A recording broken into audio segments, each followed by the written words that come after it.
I know कि मुझे life में क्या करना है, मुझे अपने गोल पॉइंट्स पता है और मुझे ये भी पता है कि मुझे कौन से स्टेप किस टाइम पे उठाना है, लेकिन ये लेजीनेस बीच में आ जाती है और मैं कभी कुछ नहीं कर पाती। ये लेजीनेस बीच में आ जाती है, जिसको हम लेजीनेस बोल रहे हैं, इसका मतलब ये नहीं है कि आप पूरा दिन सिर्फ बैठे रहते हैं, कुछ ना कुछ तो करते होंगे। हाँ जी। लेकिन अपने गोल से रिलेटेड कम करते हैं। हाँ जी। और जो चीजें वो ज्यादा करते हैं, जैसे टेलीविजन हो गया, मोबाइल हो गया, ये सर जैसे लाइक अगर मैं स्टडीज कर रही हूँ, मैं स्टडी कर रही हूँ कुछ, तो मैंने ओनली सोचा कि अगर अच्छा मैं 1 घंटे में अपने 2 चैप्टर्स कंप्लीट करूंगी, बट 15 मिनट्स में मैं इतनी ज्यादा बोर हो जाती हूँ कि अब नहीं करना। मतलब ये है कि जो लेजीनेस का एक कॉज जो आपने यहाँ पे वर्ड यूज किया, दैट इज बोर हो जाती हूँ। Is boredom the cause of laziness? कि जब हम कुछ बोरिंग करते हैं तब हम लेजी होते हैं, या जब कुछ इंटरेस्टिंग करते हैं तब भी हम लेजी होते हैं? जैसे आज का सेशन यहाँ पे आना इंटरेस्टिंग लग रहा था या बोरिंग लग रहा था? आपके पेरेंट्स ने जबरदस्ती भेजा है आपको यहाँ पर, या उन्होंने रोकने की कोशिश करी थी फिर भी आप लड़ झगड़ के आ गए? हुआ होगा ऐसा भी किसी ना किसी के साथ में, पिट पिटा के आए हैं, चाटे वाटे खा के आए हैं, व्हाटएवर। नींद कितनों को ढंग से नहीं आई? मतलब एक्साइटमेंट था, सुबह अपने आप अलार्म से पहले उठ गए। तो क्या हमको समझ आ रहा है, जिस काम में हमारा इंटरेस्ट होता है वहां पे हम कभी लेजी नहीं होते। और ये भी हो सकता है कि आपको कुछ इंटरेस्टिंग लगता है लेकिन मुझे बोरिंग लगता है, तो जैसे ही मेरे से वो काम करवाया जाएगा तो वहां पर मैं लेजी हो जाऊंगा। तो इसका जो कनेक्शन है बोर्डम से है, जैसे एक बीमारी होती है ना, उसके कुछ सिम्टम्स होते हैं, ये कॉज नहीं है बीमारी का। जैसे फॉर एग्जांपल आपका पेट खराब हो रहा है, तो वो सब सिम्टम्स हैं जो भी कुछ हो रहा है। बीमारी का जो कॉज है वो कुछ और है। अगर उस कॉज को हम समझ लेते हैं तो there is a strong possibility दोबारा से वो सिम्टम्स आने बंद हो जाएंगे। लेकिन अगर हम सिम्टम्स को ही ट्रीट करने की कोशिश करते हैं तो हर थोड़े दिन बाद वो आते रहेंगे जब तक कि कॉज वहां पर पड़ा हुआ है। तो आपको देखना है कि आप कॉज को ठीक कर रहे हैं लेजीनेस के, या सिम्टम्स पे काम कर रहे हैं। वो पता कैसे लगेगा? जैसे ही एक्सटर्नली कोई मोटिवेशन आता है, यानी मेरी वीडियो देखी या कोई एनर्जेटिक सा गाना सुना, कर हर मैदान फतेह और ये वो, आपने कहा अब तो फतेह करके ही रहूंगा, मतलब भैया यही तो गाना चाहिए था, मिल गया। हाँ, और सुना गाना या मेरा कोई सेशन देखा, एकदम से एक्साइटेड हो गए, एकदम से चार्ज अप हो गए, लेकिन उसकी थोड़ी देर बाद बैक टू नॉर्मल। तो इसका मतलब क्या है? आप सिर्फ सिम्टम्स पे काम कर रहे हो, और अगर बार बार ये काम करते भी रहो तो इससे कुछ होने वाला नहीं। ये टेम्परेरी सॉल्यूशन है, देखोगे थोड़ी देर के लिए चार्ज अप हो जाओगे, फिर वापस से back to normal, back to normal, back to normal. दूसरा क्या है? परमानेंट। अगर आप इसके कॉज को अगर आपने पकड़ लिया है तो, कि एक्सटर्नली चाहे आपको कोई आकर के बोल रहा है कि मत करो मत करो, लेकिन आपके अंदर से आ रहा है कि नहीं, I am on the right path. ये बोले, वो बोले, वो बोले, कोई भी मुझे बोले, चाहे पॉजिटिव चाहे नेगेटिव, उससे फर्क क्या पड़ता है? मुझे करना है तो करना है।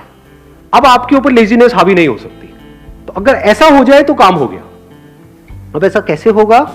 वो सिर्फ तब हो सकता है जब अब किस तरह से हमारी ब्रेन काम करती है उसको ध्यान से समझ जाओ।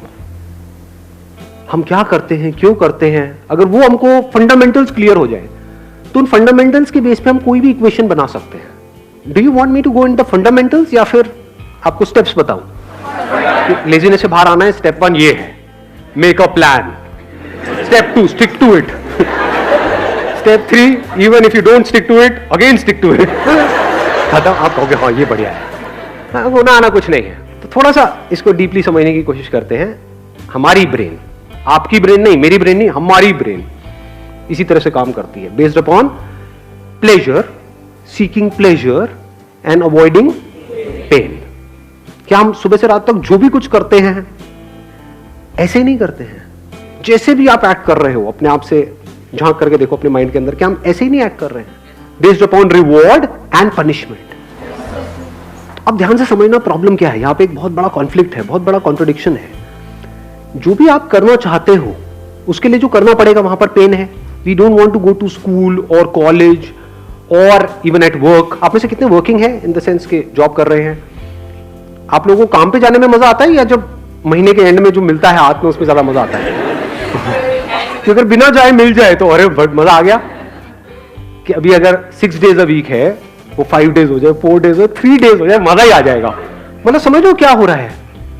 You want to avoid it, you want to avoid work and you want to get all the pleasures that comes through money. कि काम ना करना पड़े, मिल जाए फटाफट से जो मुझे चाहिए।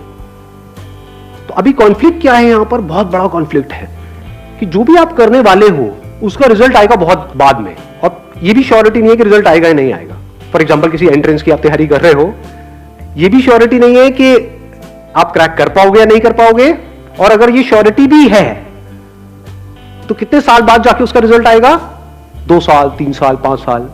लेकिन अभी हाथ में पॉपकॉर्न लिया और टीवी देख रहे हो, वहां पे प्लेजर कितनी देर में आया,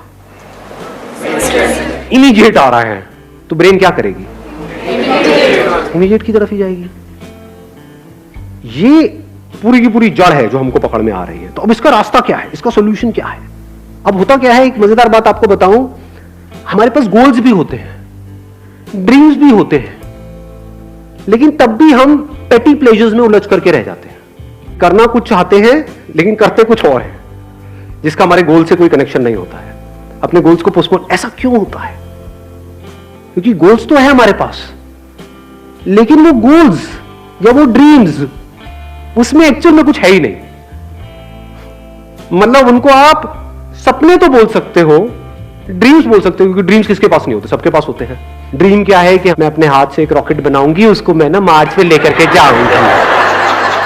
कैसे बनाऊंगी, ये मेरे पास में एक कॉपी है, बस इसी के पेट फाड़ फाड़ के नहीं जा रहा, नहीं जाता, मैं नहीं कर रही, गंदा गेम है, मैं नहीं खेलती। संदीप सर क्या बोलते रहते हो आप अपने सेशन में, एवरीथिंग इज पॉसिबल, एवरीथिंग, वो नहीं हुआ, मैंने किया नहीं हुआ। तो कहने का मतलब है, हंस लो हंस लो, हाँ। फर्क समझ पा रहे हो मैं क्या कह रहा हूं? एक है ड्रीम, एक है विजन। विजन मतलब क्या कि मेरे को ये करना है, इससे पहले मुझे क्या करना पड़ेगा, मेरे को ये करना पड़ेगा, फिर ये करना पड़ेगा, फिर ये कोर्स, ये कोर्स। विजन को आप जितना क्लियरली देख सकते हो रियलिटी बनते हुए, और वो vision as good as real है आपके माइंड में, दुनिया के लिए नहीं है, हो सकता है आपके घर वालों के लिए भी नहीं है, but you know it for sure that I have a plan, a full proof plan, मैं कर जाऊंगा, मैं कर जाऊंगी, ये मेरी विजन है, इसको मुझे अचीव करना है इतने साल के, आई विल डू इट। तो वहां से ब्रेन में कुछ केमिकल्स रिलीज होने शुरू हो जाते हैं। जैसे कुछ खाते हैं जो हमको पसंद है तो कुछ केमिकल्स रिलीज होते हैं, डोपामिन रिलीज होता है। तो अभी प्रॉब्लम क्या है कि जो भी आपके ड्रीम्स हैं या गोल्स हैं, उसके बारे में अगर आप सोचते भी हो, बोलने के लिए बोलते हो हाँ मेरा ये ड्रीम है, गोल है, लेकिन उसकी वजह से कुछ भी अंदर रिलीज नहीं होता है। क्योंकि अगर होता तो आप रोक ही नहीं सकते थे अपने आप को, तब तो डिस्ट्रैक्शन का टॉपिक ही क्लोज हो गया। क्योंकि जहां ज्यादा रिलीज होगा वहीं पर आप जाओगे। ब्रेन को जहां पर ज्यादा सेंसेशंस होंगी, जहां पर ज्यादा मजा आ रहा होगा, अपने आप ही आप वो काम करने लग जाओगे। ऐसा ही नहीं हो रहा है सुबह से रात तक? जैसे कुछ वेबसाइट्स होंगी जहां पे आपको ज्यादा मजा आता है तो उन पे नहीं जाते, या उन पे जाते हो जहां पे कम। अब आया कुछ समझ में? इन बातों को समझना बहुत जरूरी है, because we are talking about a permanent solution. यही टाइम है आप लोगों के पास में, अगर सिंसियरली इन चीजों को समझ लिया तो कुछ कमाल का हो सकता है। प्रॉब्लम क्या है, बेसिक जो ह्यूमन साइकी है, वो प्रॉब्लम ये है कि हमें कुछ करना ना पड़े, बस बैठे बैठे हमारे सारे काम हो जाए। कि सर ये जो आप बता रहे हो विजन, ये वो ड्रीम को, इसके लिए बहुत कुछ करना पड़ेगा, तो ऐसा रास्ता बताना जो शॉर्टकट हो। तो इसके लिए ये जो बातें मैं कर रहा हूं, इसको समझने के लिए आपके अंदर सेल्फ रिस्पेक्ट होनी चाहिए। जिनके अंदर सेल्फ रिस्पेक्ट होती है वो कभी भी आलसी नहीं मिलेंगे आपको। सेल्फ रिस्पेक्ट का मतलब क्या कि मैं 18 साल से ऊपर हो गया हूं। आप में से कितने जो 18 साल से ऊपर हैं? हाँ, सारे हैं। तो दैट मीन्स कि अगर आपके अंदर सेल्फ रिस्पेक्ट है तो अगर है तो क्या आना चाहिए अंदर से कि मुझे बैठे बैठे नहीं खाना है अपने माँ बाप का, फ्री में मुझे कुछ भी नहीं चाहिए, 1 रुपए भी नहीं चाहिए किसी से भी, चाहे वो मेरे माँ बाप हो चाहे कोई भी हो, अपने बेस पे कुछ करना है। ये सेल्फ रिस्पेक्ट हमारे अंदर होनी चाहिए। ऐसी बहुत कम लोगों में मिलती है।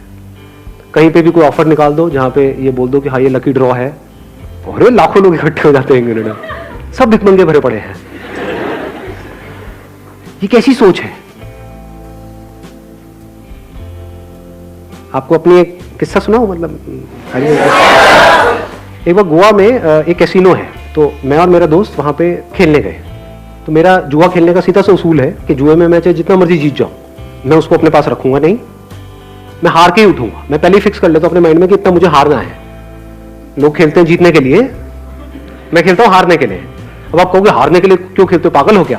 अरे खेलने में मजा आता है ना।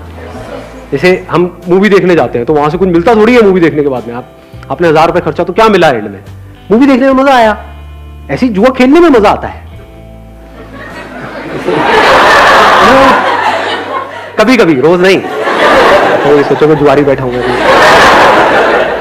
तो रूले गेम होती है, वो पता है आप लोगों को? उसमें नंबर्स होते हैं बहुत सारे, उसमें नंबर्स पे पैसा लगाना होता है। तो खेल रहे, पहले दिन खेले, वहां से मैंने शुरू किया था 2,000 रुपए से, जीतते जीतते 20-25 हज़ार रुपए हो गए। अगले दिन फिर खेले और वो दोस्त मेरा दूसरा जो साथ में था वो हारे जा रहा, रोज जा रहा, उस दिन पूरा दिन ही खराब, मतलब मैं क्या यार, मैं 15,000 रुपए डाउन हो गया, ये हो गया, मतलब ये हालत चल रही है उसकी। मैं यहाँ पे जीत के भी खुश नहीं, मैं वो खेलने में मजा आ रहा, अच्छा अब ऐसा होगा चलिए यहाँ लगाता हुआ करते करते 75-80 हज़ार रुपए में जीत चुका था 2,000 रुपए से। तो वहाँ पे जितने प्रोफेशनल जुआरी बैठे होते हैं कैसीनोज में, आप अगर कभी गए हो तो आपको पता होगा, जिनका रोज का होता है, मतलब उनकी शक्ल से पता लग रहा था घर बार सब बिक चुका है। मेरे को आ करके नहीं छाड़ा, भाई उड़ जा उड़ जा उड़ जा उड़ जा, उड़ जा उड़ जा उड़ जा, मैंने भी ये गलती करती है। मैं कहा क्या मतलब, क्या उड़ जा, मतलब मैं जीत के चला जाऊं? ये जुआरी कैसे बनते हैं? जीत करके बनते हैं, हार करके बनते हैं? कोई भिखारी कैसे बनता है? जब उसको भीख मिलती है तब बनता है भिखारी, या भीख नहीं मिलती है तब बनता है? जिसको नहीं मिलेगी, उसने कोशिश करी भीख मांगने की, उसको मिली ही नहीं, वो कहेगा नहीं भिखारी बनती मिलने है ही नहीं। जिसको मिल गई वो भिखारी है, जो जीत गया वो जुआरी है। तो ये बेसिक से फंडे हैं लाइफ के। तो मेरा फंडा क्या है कि चाहे जितना मर्जी हो जाए, तो 75-80 हज़ार रुपए कैसीनो के भी बंदे वो सब एक्साइटेड हुए पड़े कि अगर मैंने ये लगा दिया एक नंबर पे तो उसका 35 गुना या 36 गुना हो जाता है। तो उनकी भी एक लिमिट होती है कैसीनो की। तो सबकी हवा टाइट थी, क्योंकि मैं पागलों की तरह खेल रहा था, क्योंकि मेरे को जीतना ही नहीं था, मैं तो हारने के लिए खेल रहा था ना। समझ लो, और लोग जीतने के लिए खेलते हैं, हारने से उनकी फटती है, मेरा ऐसा कुछ था ही नहीं। वहां पे मैंने क्या किया, वो पूरा का पूरा पैसा यानी 70-80 हज़ार रुपए एक नंबर पे लगाया और उठ गया वहां से। उस नंबर के आने की प्रोबेबिलिटी क्या थी? 1:35। तो सारे में कोई नहीं इसमें तो कुछ तो रख ले, चल होटल का खर्चा ही निकल जाएगा। पागल है क्या, होटल का खर्चा, मैं जुए के पैसे से होटल का खर्चा निकालूंगा, जुआरी हूं क्या? तो वहां पे रखा और मैं उठ करके बाहर चला गया। बाद में दोस्त ने आकर के बता दिया मुझे कि नहीं आया। और अगर वो आ जाता तो 70,000 into 35 करना कितना हुआ? 25-30 लाख रुपए हुआ मेरे ख्याल में। हाँ, तो उतना कैसीनो को मुझे देना पड़ता। तो आप समझ सकते हो कि कैसीनो की क्या हालत हुई पड़ी। सोचो अगर नंबर आ जाता तो 25-30 लाख रुपए उस कैसीनो को देना पड़ता। लेकिन अगर वो 25 लाख भी आया था तब भी मैंने वहीं पे टेबल पे छोड़ देना था। चाहिए ही नहीं, मतलब ही नहीं। इसको क्या बोलते हैं? Self respect. When I was getting married to my wife, अभी I'm not too sure ये बातें बतानी चाहिए नहीं, बट तो ना बता दो आप, तो आप चीज़ें बता दो सर, कुछ भी बता दो, आपका क्या जाएगा, आप तो अपने घर, मेरी वाट लग जाएगी एनी हाउ। तो बट इतनी कोई बड़ी बात नहीं है, छोटी सी बात है, तो बता देता हूँ, सच है तो उसमें बताने में क्या डर। When I was getting married to my wife, तो उस टाइम पे मेरे पास में एक सेकेंड हैंड मारुति एस्टीम थी। तो मेरे को उड़ती उड़ती खबर आई कि वो मेरे को होंडा सिटी देने का कुछ प्लान कर रहे हैं। अगले दिन मैं अपने ऑफिस में गया, जितनी भी मेरी सेविंग्स थी वो सारी निकाली मैंने यहाँ से वहाँ से करके और फाइनेंस करा लिया एक होंडा सिटी। अगले दिन ही ले आया। मतलब मैं कहा दो किसको दोगे? लाइफ का फंडा सिंपल, किसी से भी 1 रुपए भी लेना नहीं है। मर जाऊंगा लेकिन अपनी सेल्फ रिस्पेक्ट पे कॉम्प्रोमाइज नहीं करूंगा।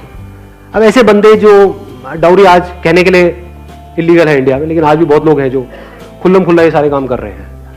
अब उन बेशर्मों को मतलब क्या, ये सेशन उनके लिए है? सोचो।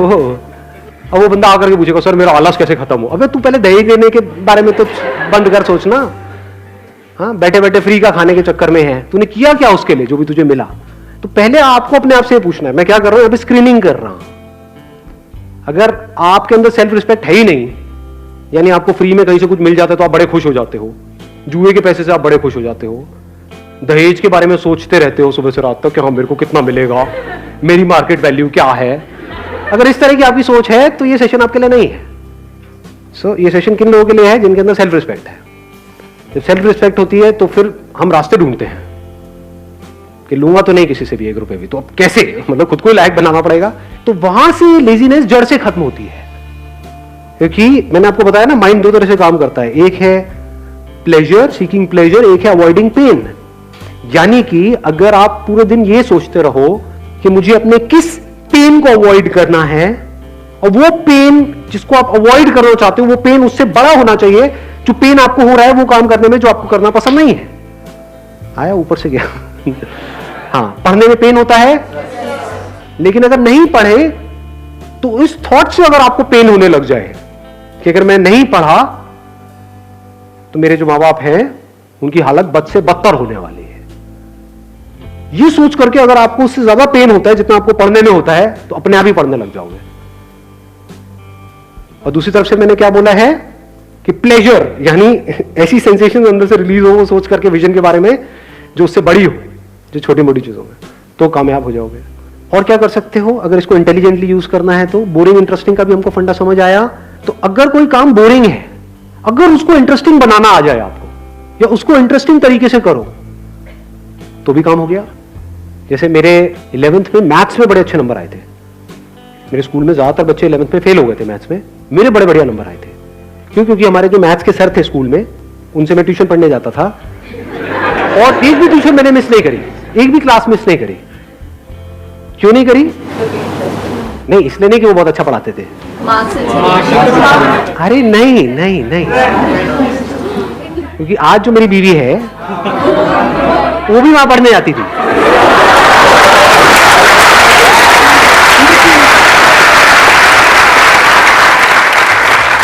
मतलब वो एक प्रॉब्लम देते थे तो सबसे पहले मुझे ही सॉल्व करनी थी वो प्रॉब्लम, क्योंकि तभी तो स्टाइल मारता ना, तभी तो मैं उसको पढ़ाने के लायक बनता पीछे से।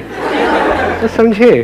नहीं आई बात समझ में? हाँ, मुझे इस लायक बनना था उस टॉर्चरस क्लास में जो मुझे बिल्कुल भी पसंद नहीं थी। ना मुझे वो सर पसंद थे, ना उनके पढ़ाने का तरीका पसंद था, कुछ भी पसंद नहीं था, कुछ और पसंद था। तो बोरिंग से बोरिंग भी क्लास इंटरेस्टिंग हो, एक भी क्लास मैंने मिस नहीं करी। बेटा सर को कहता सर एक्स्ट्रा क्लासेस सर क्यों नहीं सर, व्हाई नॉट? दिमाग लगाओ ना कि बोरिंग से बोरिंग काम को भी मैं इंटरेस्टिंग से इंटरेस्टिंग कैसे बनाऊं। ऐसा कौन सा ट्यूशन सेंटर है इस सब्जेक्ट के लिए यहां, इसके लिए यहां, इसके लिए यहां? 5 ही तो सब्जेक्ट हैं, तो 5 अलग अलग चीज करो, काम खत्म हो गई पढ़ाई। अब कहां का मोटिवेशन चाहिए जी आपको? अब आपकी माँ बाप आपको रोक पाएंगे वहां पे जाने से? अब ये नहीं कि सारी यही हरकतें करने लग जाए, सारे मजनू हो जाए, पढ़ाई लिखाई होनी रही। But I am just giving an idea. मैंने आपको क्या बोला अभी, अगर आपने ध्यान से सुना है तो, I am talking about the fundamentals. अब इन फंडामेंटल्स को आपको कैसे यूज करना है वो आपके ऊपर है। ज्यादातर हमारा दिमाग क्या चलता है, आइदर और में चलता है। जैसे मैं बात करता हूँ अपने किसी सेशन में कि भाई मोबाइल की ये प्रॉब्लम्स है, तो लोग सामने से क्या बोलते हैं, सर क्या मोबाइल छोड़ दे? अरे अबे खच्चर, अबे घोचू, मैंने कब कहा कि मोबाइल छोड़ दे? और मोबाइल क्यों छोड़ना है? बट उसकी अगर आपको प्रॉब्लम समझ आएगी तो चांसेस है कि उसकी वजह से जो प्रॉब्लम हो रही है वो कम हो जाए आपकी लाइफ में थोड़ी सी। वो आपको देखना है कि आपको कम करना है, छोड़ना है, या जैसे चल रहे हो वैसे ही चलना है। That is your call. यानी जिस मंजिल तक आपको पहुंचना है, अगर वो मंजिल बिल्कुल क्लियर है माइंड में, and if you are really passionate about reaching there, वो मंजिल आपको साफ नजर आ रही है, तो रास्ता चाहे जितना मर्जी मुश्किल हो वो भी अच्छा हो जाता है।